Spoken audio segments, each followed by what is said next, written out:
ডাক্তারদের গবেষণায় একটা মাস যে ব্যক্তি রোজা পালন করবে তার পাকস্থলী এত সক্রিয় হবে, বাকি 11টি মাস পর্যন্ত পাকস্থলী যে কোনো জিনিস হজম করার শক্তি বহন করে।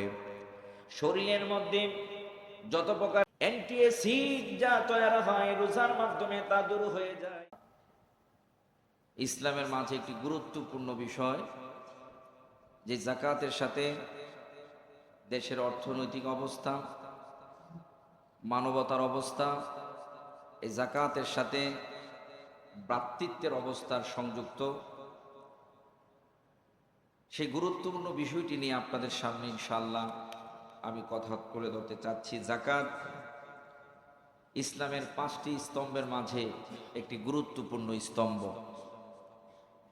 আল্লাহর হাবিব সাল্লাল্লাহু আলাইহি ওয়াসাল্লাম বলেছেন, বুনিয়াল ইসলামু আলা খামসিন, আশহাদু আল্লা ইলাহা ইল্লাল্লাহ ওয়া আশহাদু আন্না সাইয়্যিদিনা মুহাম্মাদান আবদুহু ওয়া রাসূলুহু ওয়া আলা আবদুহু ওয়া রাসূলুহু ইকামাস সালাহ ওয়া ইতাজ যাকাত ওয়াল হজ্জ ওয়াস সাওম রমাদান। এই 5টি স্তম্ভের উপর ইসলাম প্রতিষ্ঠিত, ইসলাম দাঁড়িয়ে আছে। সেই 5টি স্তম্ভের মাঝে একটি গুরুত্বপূর্ণ স্তম্ভ হচ্ছে যাকাত। যে যাকাত ধনীদের কাছ থেকে গরিবদের কাছে যাওয়া, গরিবদের কাছে পৌঁছে দেওয়া। আল্লাহ সুবহানাহু ওয়া তাআলা ইসলামকে এমন একটি ধর্ম হিসেবে কবুল করেছেন, আল্লাহ নিজেই বলেন, ইন্নাদ দীনা ইনদাল্লাহিল ইসলাম। এই ইসলাম হচ্ছে আমি আল্লাহর মনোনীত দিন। সুবহানাল্লাহ বলেন। আল্লাহর মনোনীত যে দিন, নির্দ্বিধায় নিশ্চিন্তে ওই দিনের মাঝে প্রশান্তি আছে, শান্তি আছে। কারণ যেই দিনকে আল্লাহ রাব্বুল আলামিন বলেছেন আমার পছন্দের, আমার মনোনীত, আমরা আল্লাহ রাব্বুল আলামিনের সন্তুষ্টির জন্যই আমাদের গোটা জীবনটা, কথা কন, আমাদের গোটা জীবনটা কার সন্তুষ্টির জন্য?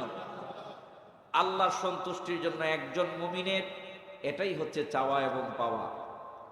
আল্লাহ সুবহানাহু ওয়া তাআলার সন্তুষ্টি যেই দিনের মধ্যে রয়েছে, যেই ধর্মের মাঝে রয়েছে, সেই দিন, সেই ধর্মের নামে হলো ইসলাম। আর সেই ইসলামকে আমরা হৃদয়ে ধারণ করে আমরা মুসলমান, কথা কয় না? সেই ইসলামকে হৃদয়ে ধারণ করে আমরা কি মুসলমান। ইসলামের প্রত্যেকটা কাজকে আমরা সম্মানের সাথে রিসিভ করে থাকি।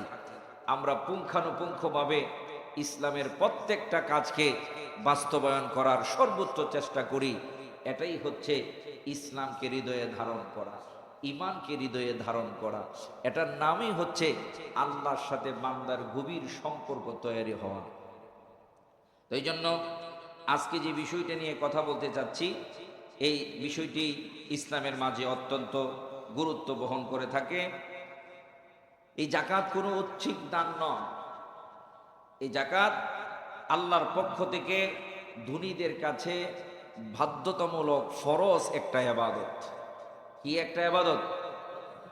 ফরজ একটি ইবাদত, যাদেরকে আল্লাহ রাব্বুল আলামিন সম্পদের মালিক বানিয়েছেন। আল্লাহ রাব্বুল আলামিনের পক্ষ থেকে দুনিয়ার জমিনে আল্লাহ সুবহানাহু ওয়া তাআলা নিয়ামত প্রাপ্ত করেছেন। ওই ধনী ব্যক্তিদের জন্য আল্লাহ সুবহানাহু ওয়া তাআলা এই সম্পদকে আল্লাহর রাস্তায় বিলিয়ে দেওয়ার একটা সিস্টেম, যাকাত পদ্ধতি করে দিয়েছেন। এই যাকাতের জন্য আপনার সম্পদ হইছে আর আপনার যাকাত দিয়ে দিবেন না, আল্লাহ রাব্বুল আলামিন খুব সুন্দর পদ্ধতি আমাদেরকে শিখিয়ে দিয়েছেন। জবানটা খুলে কোন না সুবহানাল্লাহ। আল্লাহ সুবহানাহু ওয়া তাআলা বান্দাদেরকে বড় ভালোবাসেন। এই রমজানুল মুবারক আমি বড় আশ্চর্য হলাম। ইনশাআল্লাহ সামনের জুমাগুলার মাঝে আমি আলোচনাগুলো তুলে ধরব। আমাদের এই রমজানে রোজা আমাদের শুধু ফরজ ইবাদত নয়, গোটা 11টা মাস পর্যন্ত এই শরীরকে সুস্থ রাখার জন্য ডাক্তাররা গবেষণা করে বলেছেন গোটা রমজানের রোজাটা হচ্ছে সবচাইতে বড় উপকার। শুধু ডাক্তারদের গবেষণায় একটা মাস যেই ব্যক্তি রোজা পালন করবে তার পাকস্থলী এত সক্রিয় হবে, বাকি 11টি মাস পর্যন্ত পাকস্থলী যে কোনো জিনিস হজম করার শক্তি বহন করে। শরীরের মধ্যে যত প্রকার অ্যান্টি অ্যাসিড যা তৈরি হয় রোজার মাধ্যমে তা দূর হয়ে যায়। ইনশাআল্লাহ এই তথ্যগুলো আপনাদের সামনে তুলে ধরব। যেই কথাটা বলার জন্য বললাম, আমার আল্লাহ রাব্বুল আলামিন রমজানুল মুবারকের রোজা আমাদের জন্য দিয়েছেন।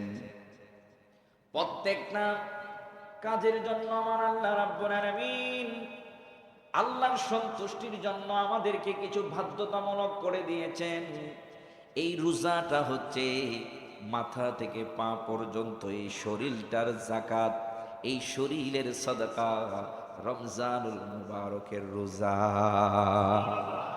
আমার আপনার শরীরের যাকাত হলো, আমার আপনার শরীরের সাদাকা হলো রোজা। যেই ব্যক্তি রোজা পালন করলো শরীরের প্রত্যেকটা অঙ্গের যাকাত আদায় করলো, সুবহানাল্লাহ, শরীরের প্রত্যেকটা অঙ্গের সাদাকা আদায় করলো।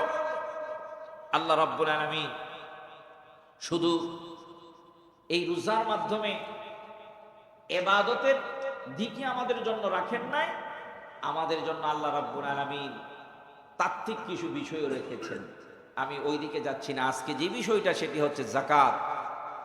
এই যাকাতের মাধ্যমে আল্লাহ সুবহানাহু ওয়া তাআলা রোজার মাধ্যমে যেমনি ভাবে শরীরের যাকাত আদায় হয়, আল্লাহ সুবহানাহু ওয়া তাআলা আমাকে আপনাদের সম্পদের মালিক বানিয়েছেন, এই সম্পদেরও যাকাতের ব্যবস্থা করেছেন।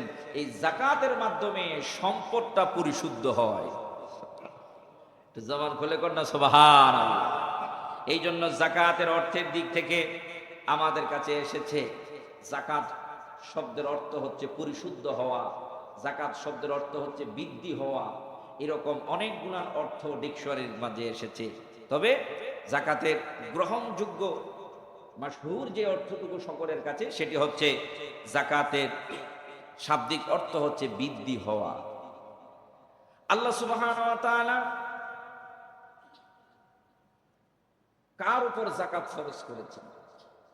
যাকাত ফরজ হওয়ার জন্য যে কয়েকটি গুণ আমার আপনার মধ্যে থাকতে হবে, সেটা হলো প্রথম নম্বরে মুসলমান ও স্বাধীন হওয়া, দ্বিতীয় নম্বরে নিসাব পরিমাণ সম্পদের মালিক হওয়া, তৃতীয় নম্বরে সম্পদ বর্ধনশীল হওয়া, 4 নম্বরে মালিকানা পূর্ণ হওয়া, 5 নম্বরে মৌলিক প্রয়োজনের অতিরিক্ত হওয়া।